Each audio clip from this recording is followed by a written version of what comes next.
أشهد أن محمدًا رسول الله.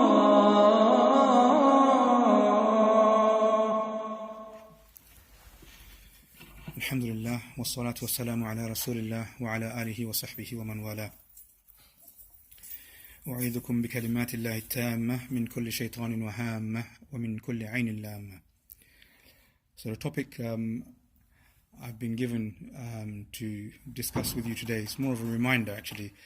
It's about Jinn and the process that's used to treat or protect oneself from the effects of Jinn. So I've made a few points. Inshallah, I'm going to try and cover each one as best as I can. But the best way we can learn from this is if there's questions and answers. Okay, whenever a topic like this is discussed, it always raises quite a few questions, and it's good to be interactive in these kind of sessions, inshallah, so we all can benefit from it.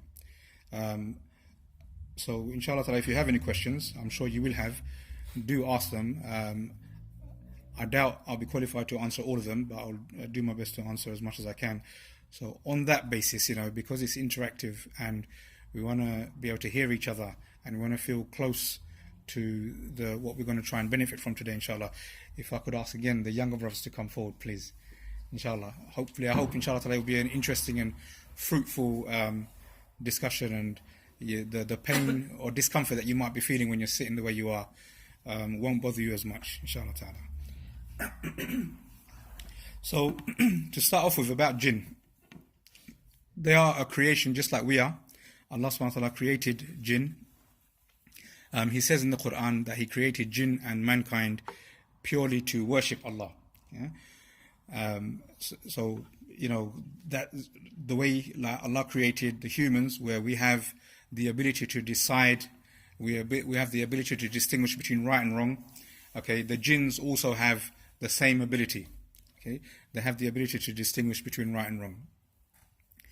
They were created before humans were created, and we know this because Allah subhanahu wa ta'ala mentions in the Quran in different verses where He describes how He created humans. He created humans from clay, and He says that before creating the humans, He created the jinn. They were made out of smokeless fire.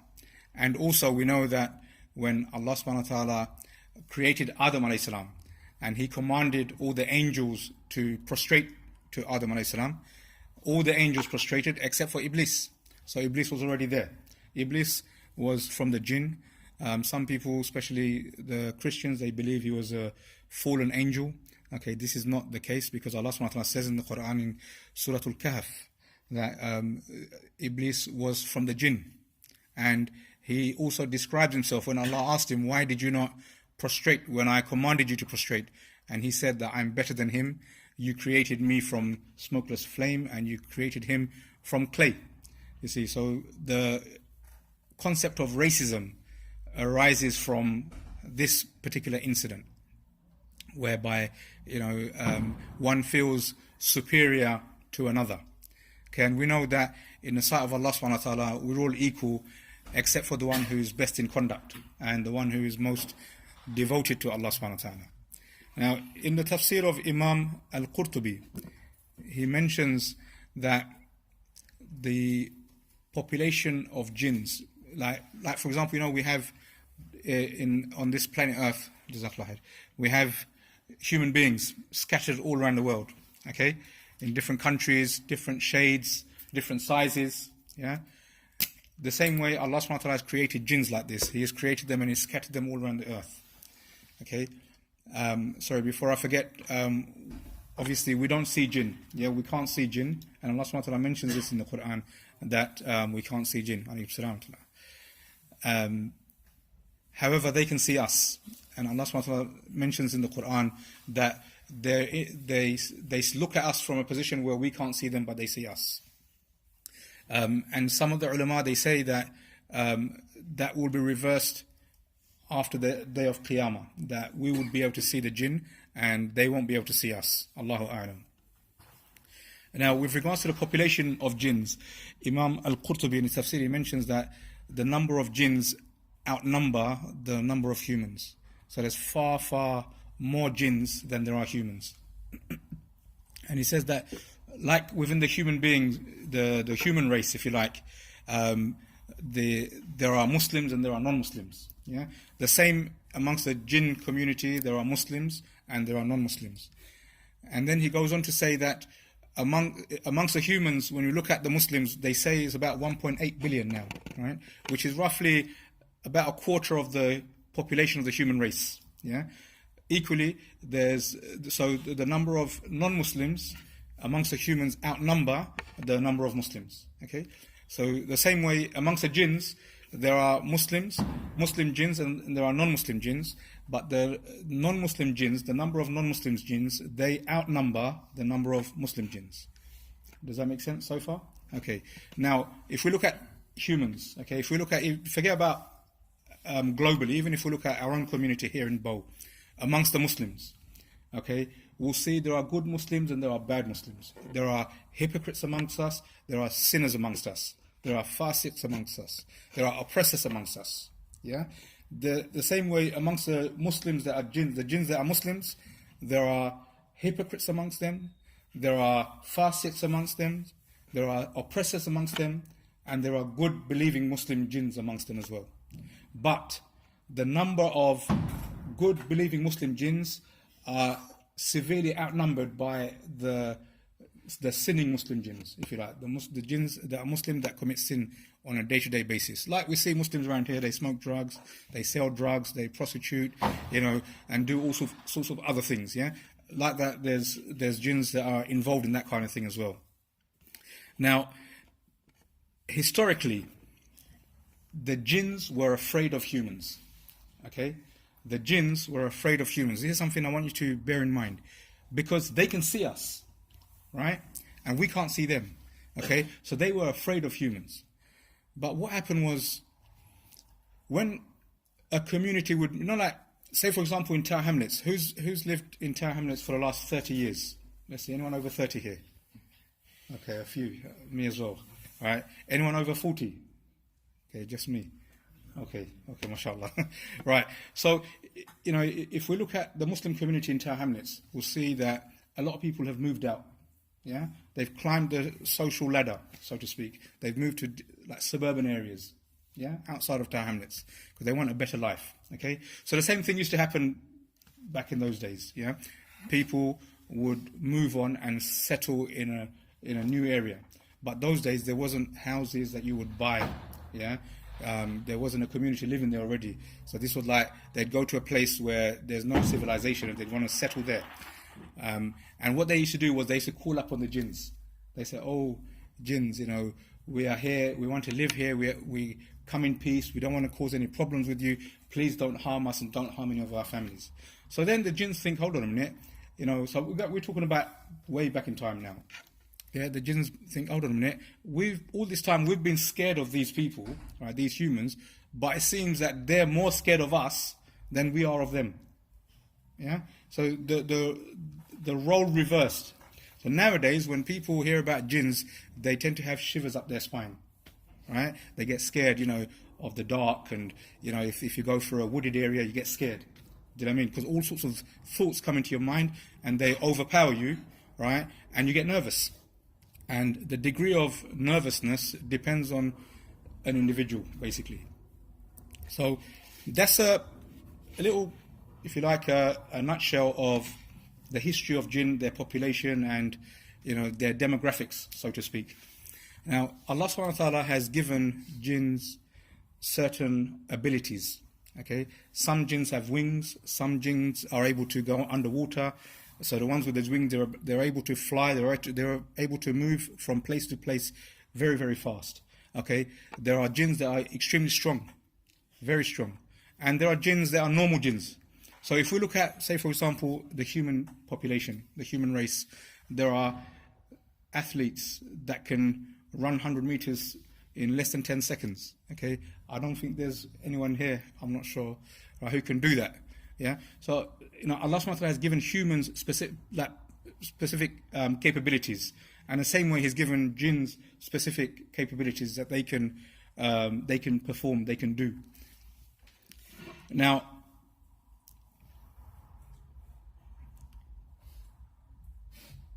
I'm going to, inshallah, if I forget to come back on that, the ability for them, that they can do things, they can take shapes of people, they can take shapes of animals, etc. I hope to come back to this afterwards. If I forget, please remind me. Now, with regards to the interactions with humans, so here's the interesting part, right? How do they interact with humans? Now, the scholars, they've broadly categorized it in 4 categories, yeah? There may be more, but this is like the main 4 categories in like the means where jinns would affect a human being. They would interact with human beings. But first of all, I'd like to point out that interacting with jinns, or jinns interacting with humans, is haram. Okay, the same way drinking alcohol is haram. The same way having a relationship outside of the boundaries of marriage is haram. Okay, interacting with jinns is haram. So those people who say that they have believing jinns with them, jinn al-mu'min they refer to, yeah, believing jinns that help them, they call upon them and they help them, they do this and do that for them, you know, or they help treat people who are affected. It may be an effective method of helping someone, but it's a haram method of affecting someone. Okay, an example of something like this to relate to our day-to-day lives, you know, if we have bills to pay, okay, we can either drive a bus, yeah, drive a cab.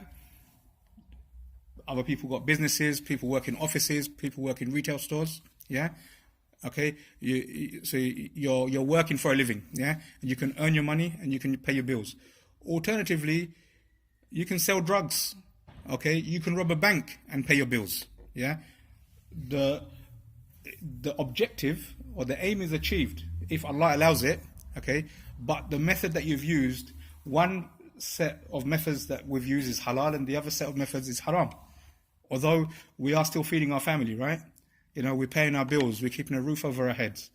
Do you know what I mean? But under normal circumstances, we wouldn't consider going down those roads where we would sell drugs, or you know, we would prostitute our wives. People do that, na'udhu, you know, or mugging people on the street, etc. You know, we wouldn't do this. We know that it's wrong. Okay, you know, like especially we would say it's morally wrong. Yeah. When, you know, like when we want to provide for our families, okay? So the same way, using a method such as jinns, enlisting the help of jinns to help treat someone is haram, even if the desired objective is achieved. Okay, something that we need to bear in mind. Now, again, so the 4 categories, the scholars say one is called mas, yeah, where it's the touch of the shaitan, the touch of the shaitan. Okay, that could be in various forms.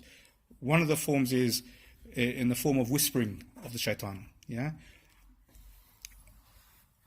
The second category is when someone is being possessed by the shaitan. You know, so we see people who are behaving in a manner which is not normal. Some people describe them as having immense strength. You know, 5, 6 people couldn't hold them down.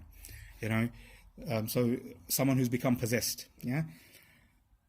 The third one is evil eye. Okay, the evil eye of the jinn is the most devastating evil eye that someone can be afflicted with, and we ask Allah subhanahu wa ta'ala to protect us from all forms of evil eye. I mean, and with regards to the first 2, where, you know, or say that why would a jinn touch someone? Why would a jinn possess someone?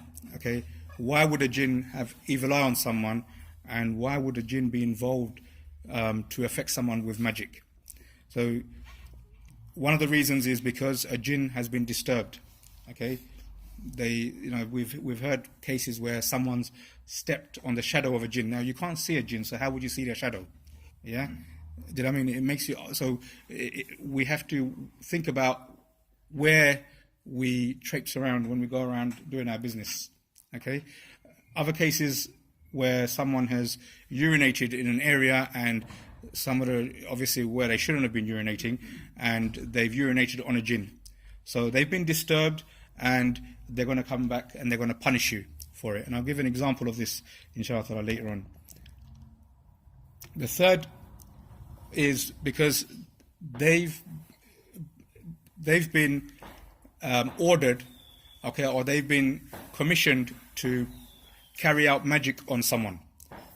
Okay, so some of the cases that we've come across, there are jinns who are willing. Okay, they are willing participants. They will, come and they will take part in the magic to affect and cause harm on an individual or their family. Sometimes what happens is the jinn, magic is performed upon a particular jinn, and that jinn then affects a human being. Okay, so when ruqya is done, it's a bit more difficult to get rid of that jinn because it's been affected by magic, itself, in order for it to do what it's doing. Another example where, with regards to magic is a jinn's family members have been kidnapped and they're held to ransom. So this jinn comes along and it has to do whatever it needs to do in order to safeguard its family members. All right, it's willing to die, but it won't leave the person or it won't stop harming that person or their family. Okay, because it's worried that its family members will be hurt. Another one is because they've fallen in love with someone. Okay, this may sound strange, but we get a lot of cases where people experience a lot of intimate dreams, okay, in their sleep, whether they're, it's brothers or sisters, and general hygiene is affected. They're spending a lot of time in the bathroom, etc. Then this is because the jinn has fallen in love with the individual. And one other reason, and this is something that we often overlook, okay, and it applies to all of the above and beyond that as well, and that is because Allah subhanahu wa ta'ala has allowed it to happen. Okay, we as Muslims must remember that nothing happens except by the will of Allah subhanahu wa ta'ala. Okay, it was because of the will of Allah, and it could be for a number of reasons. It could be we were committing sin and Allah is using this as a means of punishing us. We're going through hardship. It's as a means of punishing us so that we return to Allah subhanahu wa ta'ala. That's one of the reasons. Another reason is Allah has got something prepared for us, all right, which is of huge magnitude. But at this moment in time, we're not worthy of it. We don't deserve it. Okay? So He will inflict us, or He will allow us to be inflicted in this manner, because what do we do when we're in hardship? We ask Allah for help, right? So through the steps of ruqya, you're actually getting closer to Allah subhanahu wa ta'ala. Okay? So He wants you to get closer to Him, so He can reward you with what He had prepared for you. Yeah? So whenever, for a believer, whenever you go through any hardship or difficulty, you ask Allah subhanahu wa ta'ala, number one, to make that whatever you're going through as a means of purification. Okay? At the same time, we should ask Allah subhanahu wa ta'ala for forgiveness, because Allah subhanahu wa ta'ala is the most just. If we ask Allah for punishment, like purify us for our sins, okay, we may not be able to handle what will come on us. Yeah? So we should also ask Allah to forgive us. Okay? And then we should ask Allah to enable us to get close to Him. Sometimes, as I said, those sins that we have are an obstacle in receiving Allah's help. Okay, so I've mentioned a couple of different types of interactions where jinns can have with human beings. Before I go into a couple of the case studies, is there anyone who's got any questions to ask? You didn't mention the evil eye. I did, yes, the evil eye. I did, I'm sorry, Jazakallah khair, thank you. So basically, again, the jinn can affect us with evil eye, as well as humans. Humans can affect us with evil eye. Rasulullah sallallahu alayhi wa sallam said that, he said, Al-aynu haqq, al-aynu haqq, al-aynu haqq. He said it 3 times, yeah? Emphasizing the seriousness of evil eye. He said that Al-ayn, the evil eye is true. The evil eye is true. The evil eye is true. So that if there was anything that could supersede someone's qadr, yeah, what's been decreed for us, if there was anything in this world that could supersede, that could overtake qadr, it would have been evil eye. Okay? And he also said that the most cause of death for my ummah, yeah, would be evil eye. So people will die from evil eye. It's very, very serious. Very, very, very serious. I can't stress that enough. There's another hadith. Rasulullah sallallahu alaihi wasallam said that the evil eye will send a young man to his grave and the camel to the cooking pot. What does that mean, the camel to the cooking pot? We know that we can't eat dead animals, right? So the animal has to be slaughtered. In order for it to be halal, it has to be slaughtered. Yeah. So when the camel will fall ill because it's been afflicted by evil eye, the owner of the camel will slaughter it and cook it. Yeah. Put it in the cooking pot and cook it. Waste not, want not. Right? Do you know what I mean? So this is the hadith of the Prophet ﷺ about evil eye. Very, very serious, and we really have to take measures to protect ourselves from this. Is there anything else? Any other questions anyone had? No? Okay. All right. So I've got 3 case studies. I'm going to give you an example of magic, an example of possession, and an example of, it's like a medical related incident basically. Allah knows best if it was evil eye or not, but some of the symptoms were similar to as if someone was suffering from evil eye. So the first one, with regards to sihr, magic.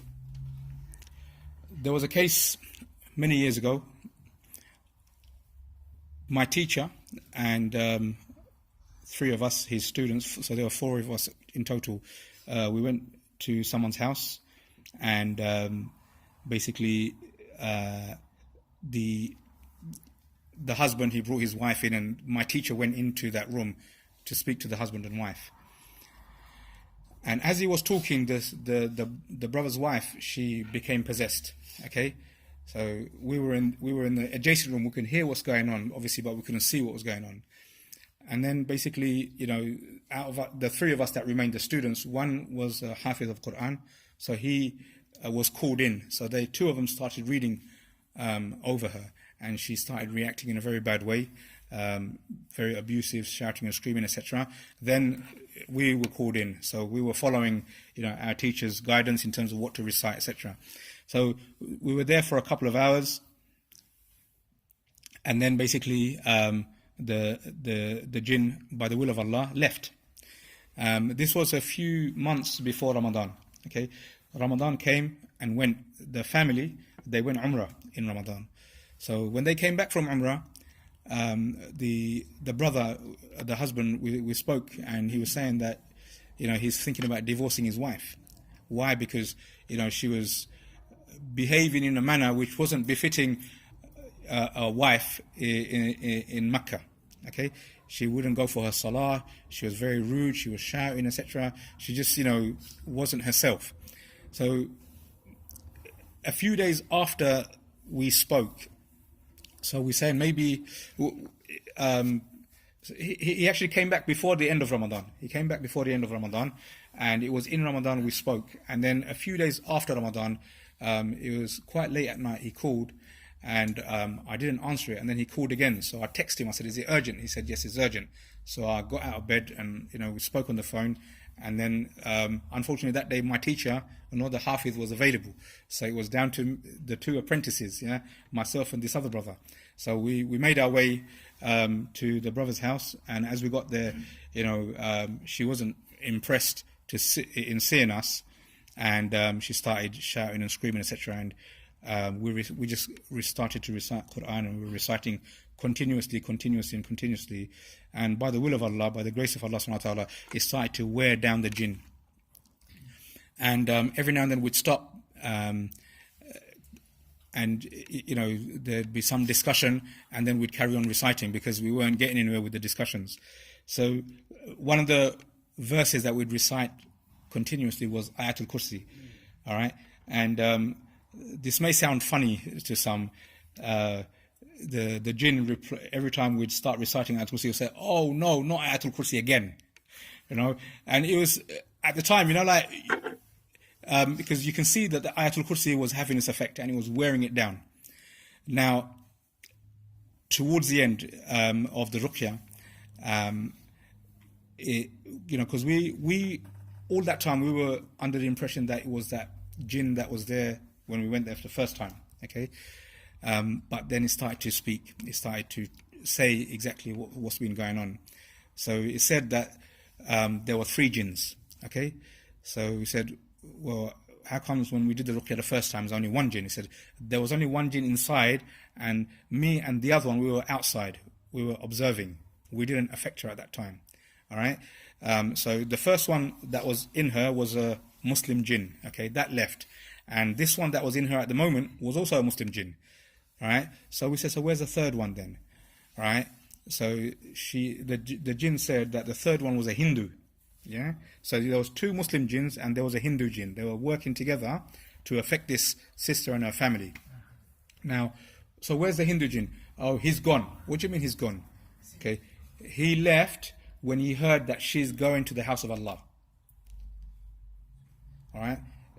You know, they say that no non-believers are allowed in the peninsula, yeah? That rule applies on jinns as well. Okay, so the Hindu jinn, right, got scared and it didn't go with her. It just abandoned its mission. It disappeared. Right, so this Muslim one, obviously a Muslim jinn, it went with her to Umrah. And whilst there, she was affected by the jinn, and that's why the behavior, you know, the husband was getting really frustrated, you know, he was fed up because of the way she was going about her business in Mecca. You know, she didn't go for salah, etc. You know, he was fed up completely. But this explained why she was behaving that way, because that Muslim jinn was with her. Okay, so alhamdulillah, by the will of Allah, that after that particular incident, the jinn left. And, you know, the other things that we found, we recited over them to nullify the magic. Alhamdulillah, since then, as far as I know, nothing's gone on, nothing's affected that family in that way, alhamdulillah. And obviously, as I said, alhamdulillah, it's all praise to Allah subhanahu wa ta'ala, only by the will of Allah and the mercy of Allah subhanahu wa ta'ala. Now, the case study about the possession, okay? There was a case where a sister was affected by jinn, and 2 brothers, the Hafiz and the other brother, the apprentice, these 2 brothers, they went on the Sunday and the Monday, all right? And on the Tuesday I joined them, okay, because I wasn't able to go on those 2 days. So they gave a background of it. They recited over it. And you know, it left. It said it wouldn't come back again, and it's come back again. So they went back the next day and then recited again, and then, you know, it got punished, because the Quran is what punishes and hurts the jinn. It's not any kind of physical beating. Yeah, do you know what I mean? So, you know, the people that use physical means, right, to punish someone, they're saying they're beating the jinn. It's not right. The only person that feels the pain is the patient, not the jinn. Yeah, what affects the jinn is the Quran. It's only the Quran and sincere dua. If you make sincere dua, okay, it will affect the jinn. And an example of this is one of the first cases that I went to with my teacher. And again, the other 2 brothers were there, the Hafiz and the other brother. So there was 4 of us. There was actually 5 of us that day. You know, our teacher, he started to make dua because they'd been there for a couple of nights. They were reciting like best part of the night. Yeah. But they couldn't wear it down. It kept on, you know, swearing and shouting and singing and laughing and taking the mickey out of them, etc. But on this day, you know, he made dua and he was asking Allah for help. Yeah, and every time he was asking Allah for help, that jinn was reacting. You know, that jinn was panicking. You can hear it. No, stop it. No. Kept on, you know. You know what I mean? It's something very surreal. You can't explain it unless you see it. But that's one of the first times I saw dua being answered instantly, if that makes sense. Subhanallah, you know, it was amazing. And when we started reciting, our teacher was saying, after you know, recite a page, then blow on the patient, yeah? Blow on the patient as if you're hurting the jinn. So, you know, you'd recite a page and go like this. So at this time, it was a reflection of myself. When my teacher was blowing, the jinn was like screaming in pain and agony. Yeah. When the Hafiz was blowing, okay, it was screaming in pain and agony. But then when me and the other brothers were blowing, there was no reaction. Do you know what I mean? We were reciting, we were putting the effort in, but there we saw that there was that lack of sincerity, lack of, you know, how weak our iman was. أم حسبتم أن تتركوا ولما يعلم الله الذين جاهدوا منكم أم حسبتم أن تتركوا